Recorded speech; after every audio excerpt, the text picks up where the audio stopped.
국민의힘 황보승희 의원이 오늘 오전 자신의 페이스북에 올린 사진들입니다. 코피를 흘리고 있는 모습과 피가 튄 유리창이 깨져 있는 사진, 그리고 팔뚝에 피멍이 든 사진 등을 올렸습니다. 황보 의원이 저는 가정폭력의 피해자다. 과거 전 남편으로부터 폭행을 당했다며 올린 사진들입니다. 황보 의원은 전 남편은 둘째 딸이 태어난 지 몇 달 뒤부터 말싸움으로 시작해 식탁을 쓸어엎고 제 목을 졸랐다며 돌도 지나지 않은 아이를 던지고 때려 엉덩이에 피멍이 들었고 말리는 저도 함께 맞았다고 밝혔습니다. 그러면서 국회의원이 된 뒤 용기를 내 이혼하자고 했을 때부터 저와 제 부모님, 동생들에 대한 폭행과 폭언, 협박이 더 심해졌다고 폭로했습니다.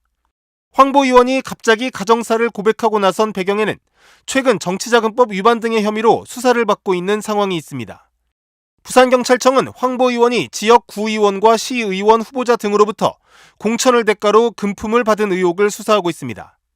또 지역의 부동산 개발업체 회장 A씨로부터 신용카드와 아파트, 차량 등을 제공받았다는 의혹도 조사하고 있습니다. 수사 배경과 관련해 황보 의원은 저에게 복수하려는 전 남편의 일방적 주장만을 토대로 경찰이 1년 넘게 수사하고 있고 그만둔 보좌진까지 가세했다고 주장했습니다. 보좌진을 언급한 건 오늘자 조선일보에서 부동산업자 A씨가 황보 의원의 묵인 아래 의원실 관용차와 보좌진, 사무실 경비 등을 사적으로 이용했다는 의혹을 보도한 것을 거론한 걸로 보입니다. 조선일보는 A씨가 사업체가 있는 부산과 서울을 오갈 때 의원실 운영비로 KTX를 이용했고 의원실 비서가 운전하는 관용차를 타고 각종 행사에 참석했다고 보도했습니다. A씨는 노선이 같을 때 황보 의원과 관용차를 탄 적은 있지만 혼자 탄 적은 없고 KTX를 공금으로 이용한 사실도 없다며 의혹을 부인하는 것으로 알려졌습니다.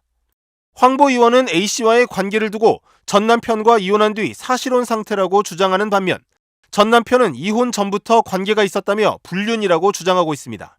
황보 의원은 자신의 정치자금법 위반 의혹 등이 수사는 물론 국회 윤리특위 제소 문제로까지 번지자 과거 전 남편으로부터 당한 가정폭력을 주장하며 반격에 나선 것으로 보입니다.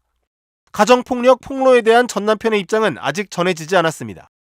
경찰이 부산 중영도 지역구인 황보승희 국민의힘 의원에 대해 정치자금법 위반 등의 혐의로 조사하고 있습니다. 부산경찰청 반부패 경제범죄수사대는 정치자금 부정수수, 청탁금지법 위반 혐의로 황보 의원을 입건해 조사한 것으로 알려졌습니다. 이번 수사는 지난해 4월 부산의 한 시민단체의 고발로 시작됐습니다.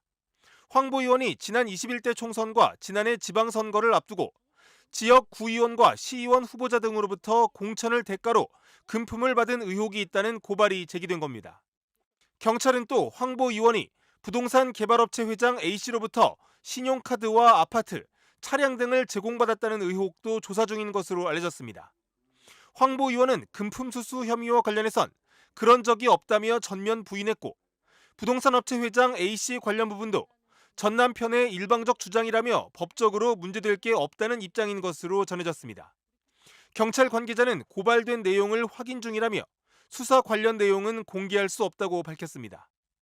한편 경찰은 불법 정치자금 수수 혐의로 수사해온 김연아 전 국민의힘 의원을 최근 검찰에 넘겼습니다. 경기도 고양정 당협위원장인 김 전 의원은 지난 1월쯤 같은 당 시의원 등으로부터 운영회비 명목과 인테리어 비용 등으로 4천여만 원을 받은 혐의를 받고 있습니다. 김 전 의원은 당원들이 자체적으로 거둔 운영회비였지 정치자금이 아니었다고 반박하고 있습니다. 저는 자발적인 회비 모금이라고 생각하고 있고요. 경찰에서 소명하지 못한 거 검찰에 가서 충분히 소명하고 또 그 사이에 저도 충분히 반증할 수 있는 여러 가지 증거나 자료를 만들었기 때문에 검찰 조사에 성실하게 임할 것입니다. 이번 수사 역시 지역 시민단체의 고발로 시작된 가운데 경찰은 김 전 의원에게 돈을 건넨 당원 등에 대해서도 수사를 진행할 예정입니다.